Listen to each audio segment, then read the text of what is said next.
Welcome to the Awakened Anesthetist podcast, the first podcast to highlight the CAA experience. I'm your host, Mary Jean, and I've been a certified anesthesiologist assistant for close to 2 decades. Throughout my journey and struggles, I've searched for guidance that includes my unique perspective as a CAA. At one of my lowest points, I decided to turn my passion for storytelling and my belief that the CAA profession is uniquely able to create a life by design into a podcast. If you are a practicing CAA, current AA student, or someone who hopes to be one, I encourage you to stick around and experience the power of being in a community filled with voices who sound like yours, sharing experiences you never believed possible. I know you will find yourself here at the Awakened Anesthetist podcast. Welcome in. Hello, all my fellow CAAs, AA students, and anesthetist colleagues. Welcome back to the Process series. I'm your host, Mary Jean, and I'm hoping that these episodes show us all what a CAA can be and do, and move us in the direction of creating our life by design rather than default. If you happen to be new to the CAA profession or don't really have a clear understanding of our profession's history, then let me tell you that the CAA profession has not always been the rapidly growing healthcare field it is today. I happen to have a really long and personal history with CAAs because my dad graduated with the second class of CAAs ever out of Case Western Reserve University back when it was still an undergrad degree, circa 1976. And then when I graduated from that same AA school in 2008, more than 32 years later, I was still only license number 761 in the nation. It wasn't even until the mid-2000s that we had more than 2 schools where you could be trained as a CAA. So how did our profession go from an isolated group of CAAs working in 2 states to over 20 schools and more than 3,500 practitioners? The answer to our growth is something I hope you already have a sense of if you're a frequent Awakened Anesthetist listener, which is to say, this growth happened and is still happening because one person or a few people made it their mission to do so. Because we are still a relatively small profession next to our counterparts, the physician anesthesiologist and the certified registered nurse anesthetist, it's an incredible truth that one person in the CAA profession can create a big change. And hearing how one CAA made their big impact can inspire you to ask, what am I uniquely meant to do? To that end, in this episode, you will hear my guest and I throw around a lot of what appear to be insider lingo with lots and lots of acronyms. In an effort to be inclusive to all stages of listeners who are interested in the CAA profession, and because I can get confused with all the acronyms myself, I have inserted a reference glossary in the show notes for the acronyms mentioned in this episode and some previous episodes. My guest and I do a decent job of explaining the organizations we're talking about, but I don't want anyone to get lost in the weeds because the weeds is often where a lot of the work needs to be done. So I hope this helps everyone follow along.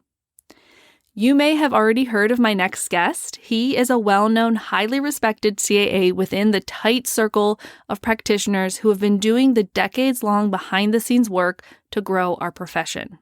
And while he is still working to do so, he wants us all to realize that the circle was never meant to be tight-knit or closed-looped. He invites us all to be the change we wish to see within our profession, whatever that means to you. So let's do a quick timeout so I can tell you a bit more about my next process guest, Shane Angus. Shane is the epitome of multidimensional. Get this, he graduated from high school when he was just 15 years old and then went on to culinary school to become a classically trained chef. At the age of 23, he had a choice between becoming the executive chef at a new restaurant in Santa Barbara, California, where he's from, or going to UC Berkeley for undergrad. He chose Berkeley and graduated with a degree in integrative biology, thinking he was going on to med school. You will hear how he diverted into AA school instead and went on to graduate from Case Western Reserve University's AA program in 1999. He currently practices as a PRN CAA, so he works as needed or as he wants in the Washington, D.C. area because his primary focus is being the program director for the Case Western Reserve D.C. program. Shane also sits on 2 boards, the Anesthesia Patient Safety Foundation and the AAAEP.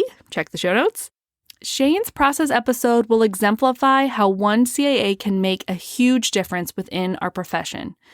You may not be interested in any of the action items or organizations that Shane has found himself in, but I hope it inspires you to follow your own interests and talents and see how you can use those to strengthen our CAA profession. With that, welcome Shane to the Awakened Anesthetist podcast. Thank you very much. Great to be here. I'm excited to have you, and I would love to start with a little rapid fire question just so everyone can kind of get to know you. Would you say that you're an extrovert or an introvert, Shane? Well, Mary, I'd have to say both. Okay. A little bit of both.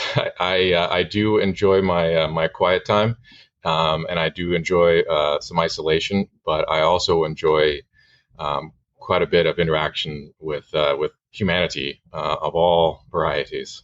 Mm-hmm. And what did little Shane want to be when he grew up?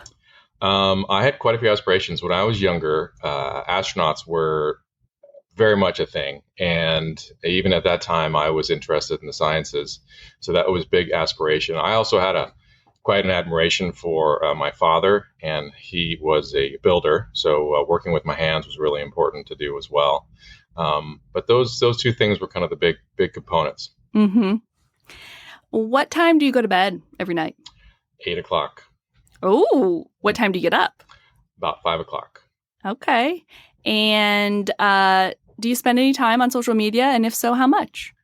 Limited. I do have some responsibilities to sort of participate and be involved with some of my other roles.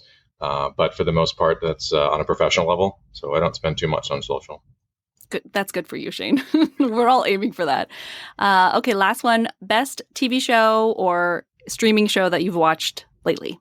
Ooh, lately. My goodness. We don't watch a lot of... or ever. No. Give me an ever.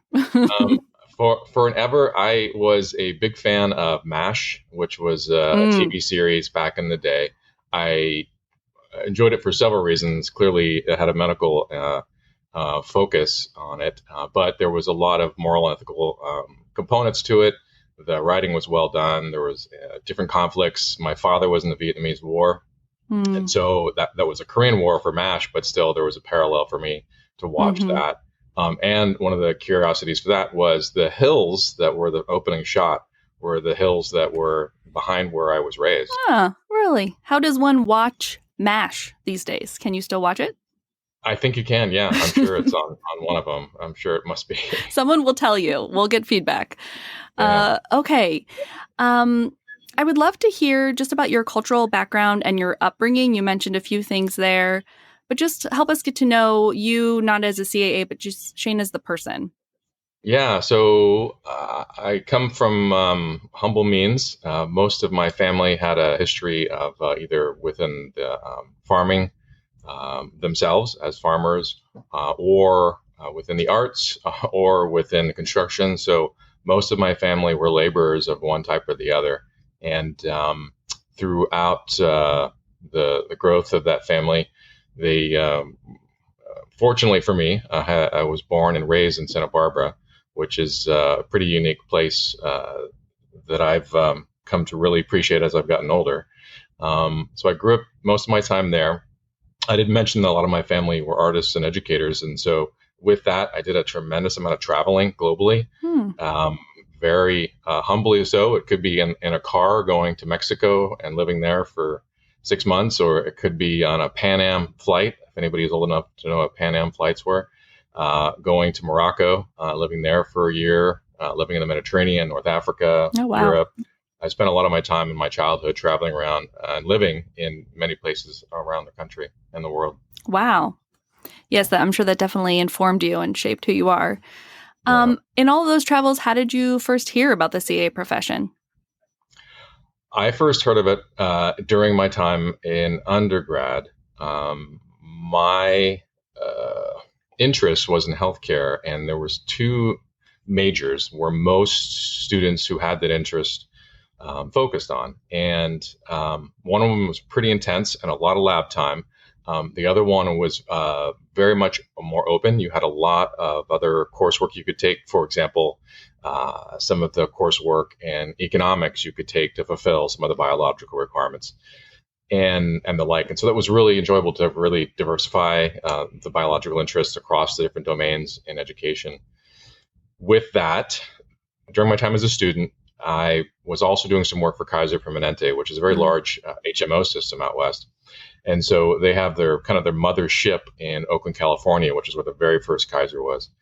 And I was doing some work and research there. And while I was there, I had a chance to meet a lot of the medical students, the residents, the fellows, and develop some friendships.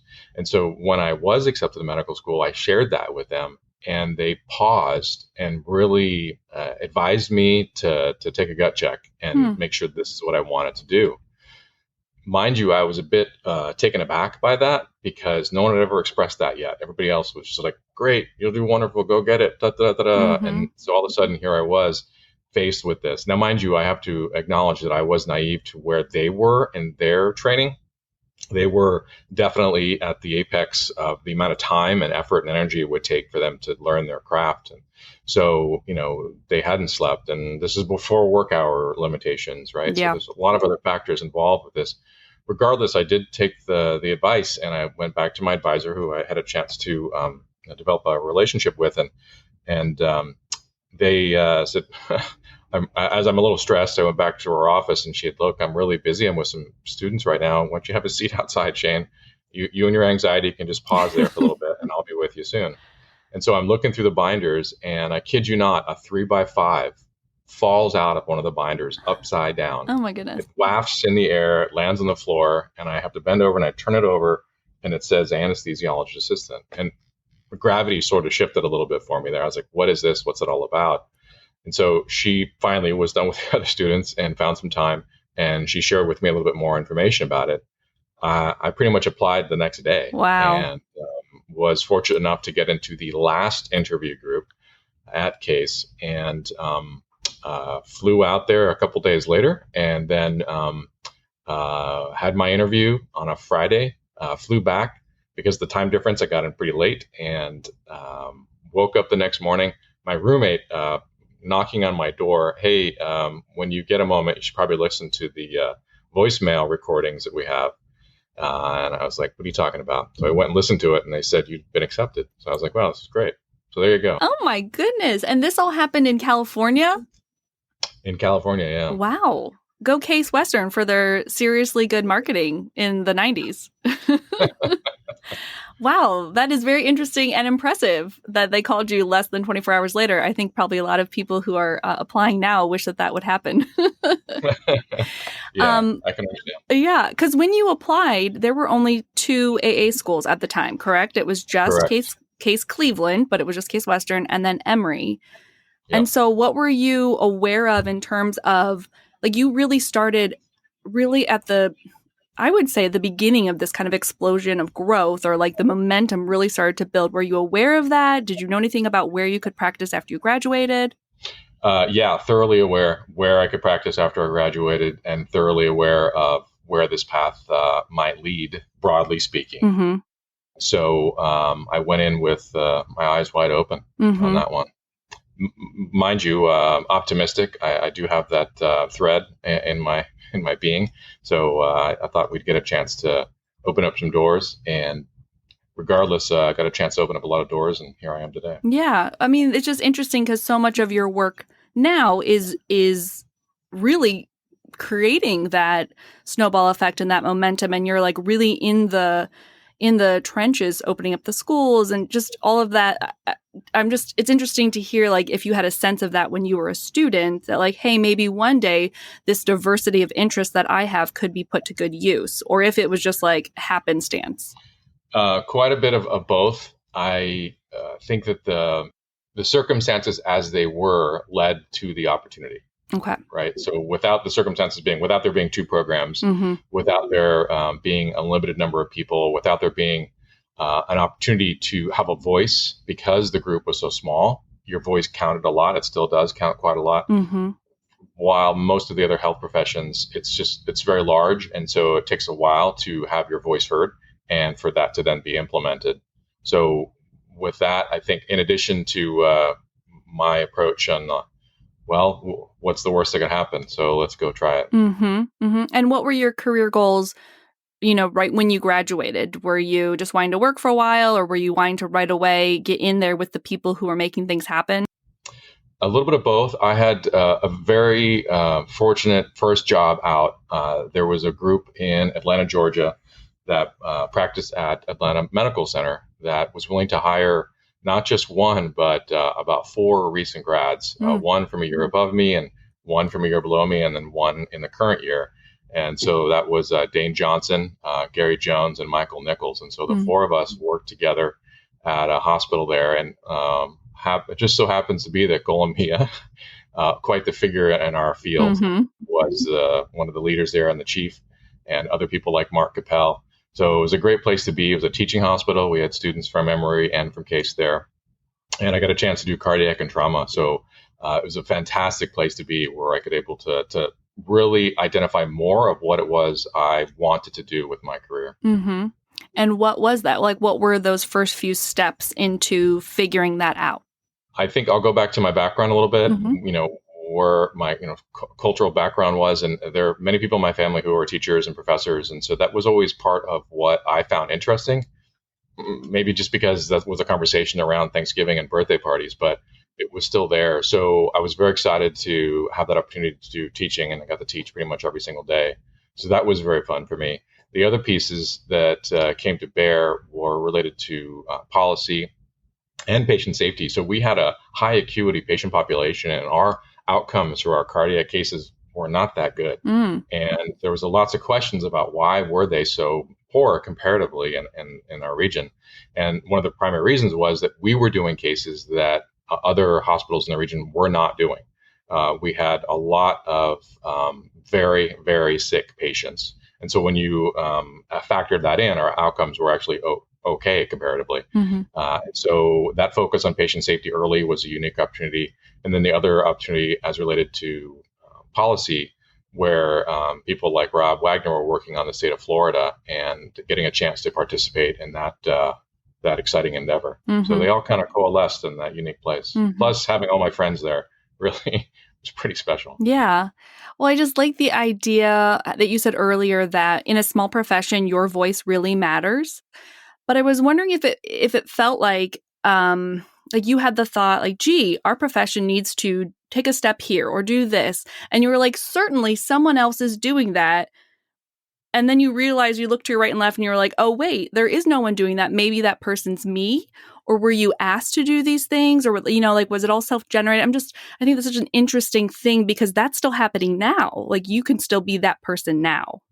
You can absolutely be that person now. And I see it time and time again. I've had the fortune of having some fantastic graduates, and some of them are doing amazing things today, and they just graduated a couple of years ago, like nationally influencing decisions. It's pretty cool to be a part of their journey. So for me, when it came, I think the biggest factor I had, the biggest influence on early on, was on faculty development. And so what I had noticed in our profession, and this is related to the education piece and the policy, what I had noticed is we were not going to be able to have more programs, which means more graduates, which means more care to the patients available and not have to wait, right? At the end of the day, that's what it's all about. So recognizing that if we didn't do our best to help support people who had an interest in education, or maybe people who didn't know they had much of an interest in education until it was presented to them, to develop that. So seeing that on the landscape, recognizing where we wanted to be with more than 2 programs or 3 programs or 4 programs, that we needed a national presence and at least a program in every state. Well, we needed faculty to do that. And without the faculty, you're not going to have a program or have graduates or meet the needs of your communities of interest. And so recognizing that and just speaking up and doing my best to understand the present issues related to that, and started developing workshops. And the Quad A was at the time willing to support carving out a little bit of time at the meeting on the side where we could have educational workshops. In our first workshops, we probably had 8 or 9 people. Our last one, we think we had about 80 or so. Wow. And just regular CAAs who were, it's kind of like all CAAs end up being teachers, on some level, but it was just for the regular CAA staff to come to the Quad A and receive some like how to be an educator, which is vitally important. Yep. That's pretty much it. We had, of course, a lot of people within the educational programs doing it, but sometimes they were junior faculty, which was great. And then, most of the key leadership faculty knew this information already, but we would focus on the junior faculty and the instructors and just giving them some information. There wasn't like an absolutes, but it was just giving them some foundational ideas on how to teach in the operating room. Mm-hmm. Well, I'm actually kind of want to dig into this. I'm interested what you're seeing grow out of that faculty development. Are those people who are receiving the training going on to want to start schools, or are they, just like making really good CAAs that then make hospitals want, creates like that desire for us? What are you seeing? I am seeing that. And there's a lot of people who have been in the workshops who they themselves have gone on and made further pursuits. Some of them have gone on to go, further graduate degrees. Many of them are instructors or faculty or assistant program directors or program directors at other institutions across the country.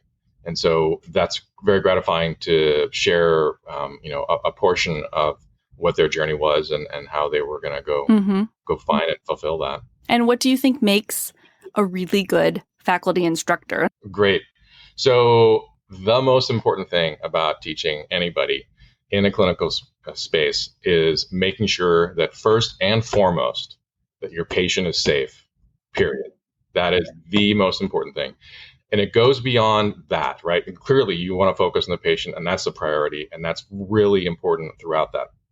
Making sure that the learner sees that as well, that they are not the most important thing in the room, that there are other things that are more important than them that day and following days, is the patient's outcome and their safety. So focusing on that allows them then to sort of step back and have it be less about me or less about them, right? If they're reflecting on themselves, which typically, for most people, takes down some of the barriers and fears about performance and so forth, because it's no longer about them, it's about the patient and that outcome. And so how do I make that work? How do I make it safer for someone else? How do I support someone else getting healthier, getting back to being the mother with their children, but they can't because of an injury, or getting back to being with their grandchildren, or whatever the thing might be? How do I help that? And dropping that barrier down, I think, allows people to focus on what's really important. And our current president, Jen Stever, when I interviewed her, she said that the biggest barrier to our growth as a CA profession, in her opinion, was quality first-year preceptors and their availability. And it sounds like you would maybe agree with that. Jen and I agree on many things. Yeah, that's very interesting. I know another passion of yours is patient safety. So I would love to hear just that journey into the APSF, maybe break down, what that acronym is and what your involvement is. Yeah, so I feel very privileged to work and help support the APSF. It's the Anesthesia Patient Safety Foundation. It was developed many years ago by some very thoughtful individuals, recognizing that there were some safety issues in anesthesia that had solutions. And so they brought together some bright, thoughtful people and what ended up becoming the Anesthesia Patient Safety Foundation, sponsored by the ASA in its early years and continues on through today. So the key figures for that when I started was Dr. Stolting. So he was a president of APSF at the time.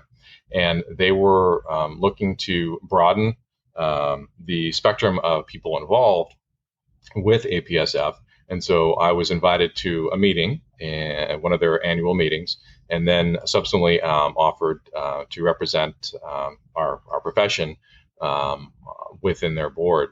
And so I happily said yes, I'd be very pleased to do that. As time went by with Dr. Stolting, there was a transition that took place, and Dr. Mark Warner became the president, and now it's Dr. Cole. And so all three of them have been really visionary in making sure that we bring as many voices and ideas to the table to understand how better we can be as practitioners, how we can be focused on our patients and their safety from a systems, from pharmacological perspectives, from management, from hospitals, from all these different angles that make the decisions at the end of the day. Regulators, right? How can we help influence that? And so with that, we do have a meeting that takes place once a year. It's coming up in a couple of weeks. And this next one's going to be focused on items like AI and the future of tech and wearables in anesthesia. So with these meetings, then we hope to influence thought leaders and kind of helping navigate where we can have an influence on those thought leaders to make sure we're still keeping patients safe. Mm-hmm. When I was doing a little bit of research, it looked like, are you the only CAA on that board or have ever been? Is this like a personal interest of yours, or is there opportunity for more CAAs to get involved with this work? Yeah, so I serve on the board, and I'm the only one. There was one prior to me for a short bit of time. Deb was her name, and so she was on there for a number of years, Deb Lawson. Oh, yeah. And I was able to work with the development of our 10 priorities. And so within our 10 priorities, 10 safety priorities, there is sort of a work group. And so this patient safety advocacy work groups, they, for the most part, have some type of a CAA on their work group to help contribute to each of the 10 priorities we have. Oh, good. So there are others besides you. It just, you're the one on the board. Okay. Interesting. I think it's so fascinating to hear everyone's little individual passions and how once you get into something, you find all the other people who are interested in that. And like, that's where the power is like this collective group of like-minded people. And I just love that this episode can really highlight how, again, you can look to your right or to your left. You're like, oh, this is me. If I'm really passionate in patient safety or educating faculty or whatever, legislation, I can make a really big difference. And I would love if you have any insight on like, what's a first step? It sounds like you kind of fell into a community because of when you graduated. You fell into this community that was kind of like the movers and shakers. Is there some way to replicate that if you're about to graduate or you've maybe been practicing for a few years? What's your advice? Yeah. So I've seen these waves take place, and I don't know how they happen. But just like, a wave comes in, you get these sets of waves. And with any of these sets, there's several rideable waves. And then there's a break between the sets where it's not as much of a ride you're going to get. So timing is a very key figure in determining how things can go, I think. That being said, I do know people that have sort of broken up between the sets and look to their left and look to the right, like you're talking about. And sort of saying, okay, maybe these people are a little bit ahead of me, but I'm interested, right? Or you can just sort of start it, and the next set coming in, those people will become interested in what you're doing. And that self-fulfilling opportunities, I think, is a reality. I'm a keen believer that the thoughts are very powerful, and acting on those thoughts is incredibly rewarding. There's a lot of good that people have in their minds that if they took some steps to realize it, it's a good chance it's going to take place. Yes, I completely agree. I believe in the power of our thoughts. And I also know that there is like some logistical concern. Like you have to have enough margin or like white space or free time in your life in order to take on a new role or task. And I just love that people can see, okay, Shane, who is the DC program director and also has all these interests. But I do know that like the reality is that like sometimes it does get really overwhelming. So I'd love to hear of, any time where you're just like, I need to take a break or maybe step back or like a reevaluation, if that's ever happened for you, juggling all of these various passions and projects.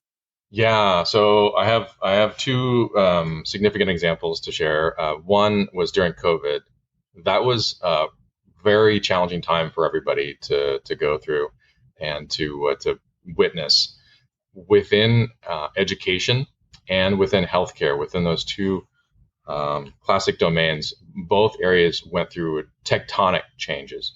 And when you bridge those two together, healthcare education, it was, galactic movement here we're talking about. And so it was incredibly challenging for everyone in that space during that time to keep our students safe, keep patients safe, get them what they needed to get in order to meet their competencies and get them out practicing, because everybody needed them so bad. Mm-hmm. So that was a very stressful time. There wasn't much of a margin, though, to kind of, I think we all recognized where we were, but the ability to not be overwhelmed by the next thing that came at you, because they didn't stop. They just kind of kept coming. There was no break between the sets on that wave. Mm-hmm. But the second part, my two-part answer is I've got these two amazing daughters, and they do a fantastic job just being themselves. And that is a great measurement for me to see where I am through their eyes. And it's pretty easy to pick up. So those are my two examples of where I can identify where I am. And so my relationship with them and how that goes. And I can see, okay, I need to slow down or change gears or take some time. And I've done that before for sure. Mm-hmm. Or making some hard decisions, or like saying some hard no's. Like, I just can't do that now, but maybe I'll do that in the future. Yeah. For me, though, I mean, I know you're just saying it as an example, but they're not hard no's. They're pretty much like, that's a great idea, a great opportunity. I'm going to look at it in the future. And right now I'm going to focus on this other thing. And I've never had anybody say, my gosh, I can't believe you're doing that. That's the wrong choice. Yes.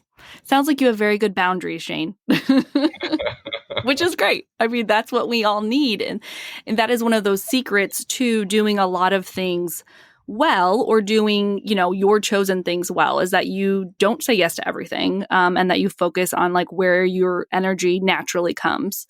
I'm trying to learn to do that myself. Well, selfishly, I know that you are involved with KHEP, and the selfishness comes because I just have so many personal questions about all of these schools that seem to be appearing, or like legislation's passed in a state and then a school appears, and just like a everyday CAA, I would love to hear and see some behind the scenes of how these programs are coming to be. And I know you work with accrediting the new schools through KHEP. If you can kind of explain all of that to us. Yeah, sure. Just a point of clarification. So I was a member of KHEP. I was a commissioner, and I was the chair of the RKA. I have stepped down from that role after my term limit, if you will. But I still participate actively and support KHEP. So both of them do play a role. The accrediting side, I can speak to my role. So we, as accreditors, there is a couple of things that are really important and to recognize. One is that the U.S. Department of Education is one of our nation's accreditors. They do a solid job, right? They have to look at policies that cover everything from art school to theological school to medical school to everything in between, right? To elementary school, to high school, right? They've got to look at all these different pieces.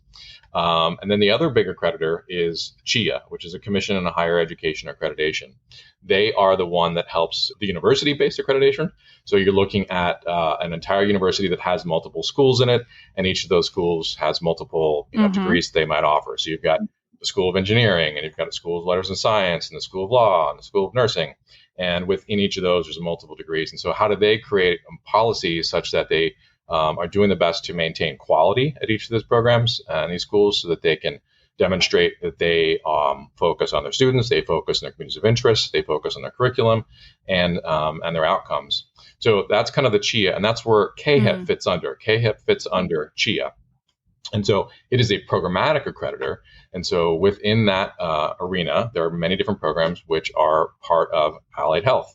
And we are one of them. And so under that umbrella, once again, it's a little bit more focused because it's more healthcare focused, and that's fantastic. But you still need to have standards that are measurable outcomes. And that's one of the biggest decision pieces that I think most people outside of accreditation is a little tricky to understand at first. And so one might think, hey, before you start a program, you must demonstrate these 10 things, and all of these 10 things have to be exceptional. And that can be very true. And yet the students still don't succeed, right? So what KHEP has and many other accreditors now is they are looking more on the outcomes. Yes, you need these 10 things to start. They don't have to be exceptional. You have to have a competent amount to get them there. But what we really want to measure is, those initial first steps and then your outcomes. How do the students progress through the curriculum? Because what they do in Tulsa, Oklahoma might be different than what they do in Tampa, Florida, might be different than what they do in Washington and Seattle. And those are different communities, different interests, different hospital systems, different backgrounds, different cultures, different patient populations. And so a one size fit will not work for all of them. So you want to have a system that allows each of them to excel where they need to excel with their patient populations and their student populations that are coming into their systems, but at the same time maintains quality across the country. So retrospectively, it would be great to say, hey, you're supposed to have X, Y, and Z every single time to start a program, period. And then what's going to happen is someone's going to raise their hand and say, well, I have X and Y, and I don't have Z, but I have a double Z, and my community thinks that's preferred. And let me demonstrate to you why that's preferred and take a look at our outcomes. And then the organizer will be like, okay, that's a great idea. I see how that might work for you in your situation. So anyways, the accrediting piece is absolutely vital. We want to make sure we have all the necessary requirements to start a program. And so KAP and RK are responsible for making sure that's there. The other piece of it, though, is the students, the communities that they're in, the hospital systems, the academic institutions, making sure that they have all the support for the students to succeed all the way through to graduation and out to practice. And so our graduates continue to show that, and the public data for that is shown on the KHEP website on what the outcomes of the graduates are. And overall, they're very good. And just as a point of contrast, who is credentialing CRNA schools? Is this all in the same umbrella, or they do something different? Yeah, great question. So there are different organizations that look at all the different healthcare accrediting bodies. And so they have meetings on a regular basis, and the nurse anesthetist accreditors are part of that organization, and they are part of that discussion as well. And so many of their standards are very similar to many of our standards when it comes to the curriculum, the foundational, the faculty ratios, the content, right? The composition of the clinical standards performed that the students must have met before they can graduate. They're very, very, very close, and in very small instances are minor differences. That is very interesting. Just on a school level, like what kind of education are you going to get when you're in CRNA school versus AA school? Can you speak to this sort of like burst of AA schools that are coming about, like why and who is starting them? Sure. Multifactorial, to say the least. I think the biggest components we have here are there's just not enough people anymore. And that's probably going to continue for some time, and some time meaning a long time. So right now we have an elderly population that's growing. We have a population younger than them that is shrinking. And with that, you do not have enough resources, people, to care for that patient wave that is going through now and will be going for at least the next 10 or 15 or more years. So with that, there's not enough nurses, there's not enough techs, there's not enough doctors, there's not enough CAAs, there's not enough CRNAs, there's not enough anybody. And it's not just happening here, it's happening everywhere in the world. And so with that, many of the universities and communities that don't have us as either a practitioner or don't have us as an educational institution that can support practitioners in their community are seeking out how do they fulfill that? How can they help their patients and maintain that and increase their access if possible? So those are the biggest drivers. There's not enough of us, globally speaking, in all the different disciplines in healthcare to care for all the patients that we have. And so it's like on the lawmaker's side, someone's tracking that and being like, let's find a solution. And okay, opening healthcare programs is a solution? Or is it like we need a CAA to go to the lawmaker and say, hey, you know what a good solution is to this problem? Like, which way is it coming from, I guess? It's primarily coming from the individuals talking to the legislators from the practitioners. So, Nevada's opening that was driven by some individuals who are from the state, who are excellent practitioners and wanted to go back home.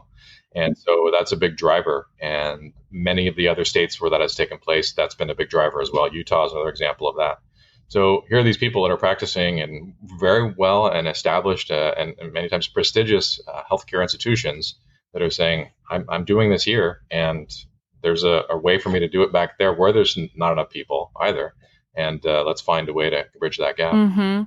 Yeah, I just actually interviewed 3 of the CAAs who were really on the ground floor of passing Nevada. And among a really exciting coup for them was that there were no objections. They unanimously passed. There was not even anyone in the audience who stood up and said, no, we shouldn't do this, because it was just so glaringly obvious that they need more anesthesia practitioners that just you couldn't make an argument to say this isn't a great idea. But it did take the CAAs to go to the lawmakers and say, hey, this is the solution. So we're still at that place, even though it feels like, gee, I'm hearing a lot of schools opening, and there's like kind of this momentum of like, especially if you graduated when I did, which was like around 2008, it feels like there's this thing that's happening, but it's only really happening still because an individual CAA is speaking up. Is that still an accurate representation of it? I would say so. Speaking frankly, I think there's a lot of other people that are involved with it. That individual is the thing, though. I think that individual person taking that initiative, seeking advice, seeking counsel, trying to find a good measure to move forward with that interest of theirs.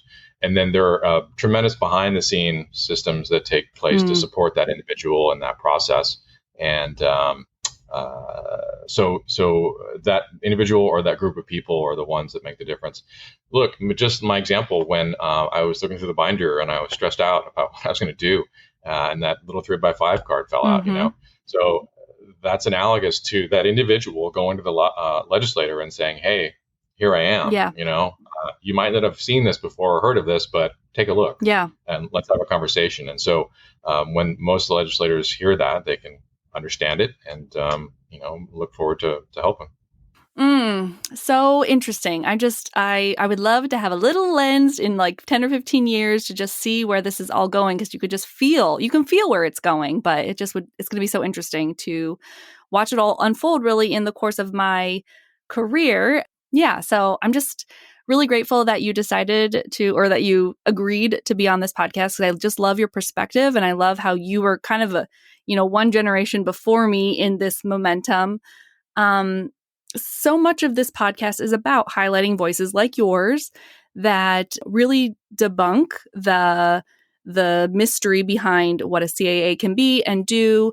And I really believe that our profession is uniquely able to just create a life by design, meaning we have enough resources because of what we do, because of our profession, to really go after our passions, our truest path. And I wonder what you think about that statement. What's true for you in your life? What's true for me, I feel like it changes on a minute by minute basis, and I fully own that. I'm okay with that. My life has been quite a meandering path, and I tend to follow my interests. Whether they change, and so be it. I will reflect upon both of my grandmothers. Both of them had a variety of jobs. They created on their own, right? That they are like, this is something I want to do. I'm going to go check it out. Let's go try it out. And so their life just kind of flowed from one to the next. And I got to see and witness them doing that, both of them. Pretty remarkable women. So I, for me speaking, trying to go like, okay, this is where I want to be in 20 years. That's a tough one.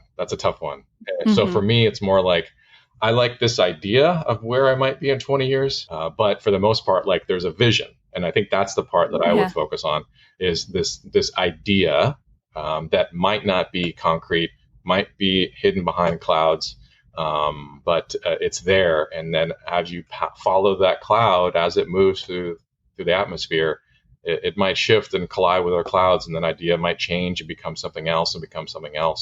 And that is really fun to be a part of. Yes. Yeah, I totally get that. And I also hear that like the CAA profession is kind of working this magic in your life because it's supporting you as you meander. Like, what a wonderful thing to be supported by this profession that, like, even just if it's this thought of like, hey, I could take a leap, I could make a mistake. And if I fall, I'll just go back to giving anesthesia in the operating room. Like, to know that there's a safety net there, and this thing that's like allowed you to grow and like held you up and said like, hey, here are these opportunities. I just really see how the profession, I think, uniquely is capable of doing that. Yeah, it's just interesting your interpretation of like, you just kind of, you want to let it be loose, and like, what a wonderful privilege, really. Yes, I couldn't agree with you more on those statements there. It's incredibly rewarding to be a part of this profession. I feel incredibly lucky to have had that 3x5 card fall out of that binder, and fortunate enough that she didn't call me back until that had already taken place. The experiences that I've had in this field, in this profession, have been incredibly enjoyable, thought-provoking, interesting, rewarding, enjoyable. I just, it's a, as you said, your phrase was, it was a privilege. It's very much a privilege to be a part of this profession, very much a privilege to be allowed to care for other human beings who are hurt and need your help. That is amazing to be able to be a part of.